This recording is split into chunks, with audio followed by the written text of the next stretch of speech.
Okay, today I want to talk to you about Hamlet. I just finished this, I think, a day ago, and I was really impressed. I mean, everyone talks about Shakespeare and the language and how difficult it is to read, but I really don't think it is if you've read poetry, if you've read philosophy, if you've spent time with more complex ideas. Maybe some of the words you don't understand, but there's always like, in this, there's like almost like a glossary. Like the left hand side is literally telling you what the words mean, what they mean in context, and it even gives a summary of what's going to happen in the next scene. So I think it's very helpful, and it allows you to appreciate the words more because you're not really trying to figure out exactly what's happening, exactly what it means, but you're reading the words, you're reading the dialogue, and you're appreciating just how beautiful the words are, just how expressive they are. And to me, when you read Shakespeare, it's speaking the unspeakable. It's saying things in, even at the time the Shakespearean plays were in a weird order. Even at the time, they were like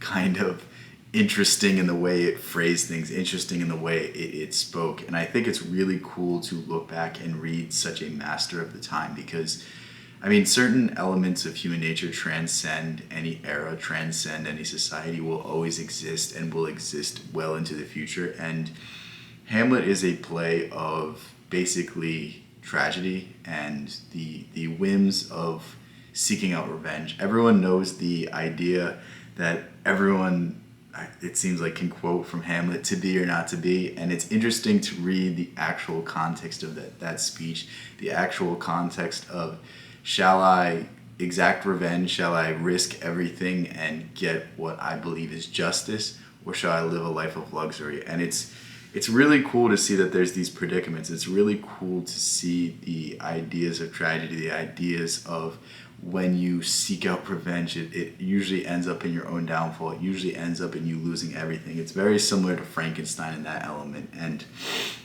I was really impressed with the play. I was really impressed with Shakespeare in general. And I feel like I'm going to continue to read Shakespeare. I feel like I'm going to continue to, the next one that I'm going to read is Julius Caesar. I just picked it up. But I'm really excited to start reading more and more plays, more and more ancient literature, more expressive things, and more poetic things, because right now that's what I'm interested.